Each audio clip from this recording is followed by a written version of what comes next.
今年全民运动会将于10月7日到13日嘉义县举行。今仔日嘉义县长王忠良专讲罗南到国境之南，这个越南片灯塔团大会盛会和槟榔县长潘明安，国家吉祥物作为跳舞，现场的气氛真热闹。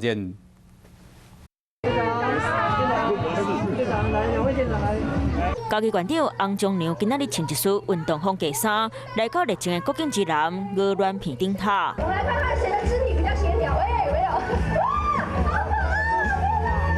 地主屏东县长潘明安热情介欢迎，两人目家好运翁仔同齐做跳舞。锤球 PK 战开始。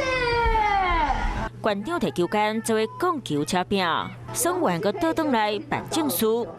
吴县长交接生活，给2年后将举办的我们的潘县长。在咧越南片灯塔头前进行盛会致敬的仪式，因为2022全民运动会要在咧10月7日到13号在咧嘉义县举办。我们欢迎所有全国的选手到嘉义来比赛，我们希望大家发光在嘉义。那嘉义人嘛用上热情的心情，包括庄脚人办喜事的心情，来邀请欢迎所有人。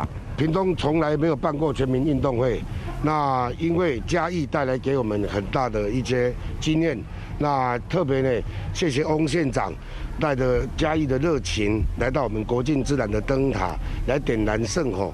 今年的盛会会使台湾各县市和离岛，唔奈互全台湾各地大交流，显示在地特色。上重要是会当串联地方感情。我是吴依璇，想要跟我一起看新闻吗？现在就打开华视的 YouTube 频道，按下订阅，还要开启小铃铛哦。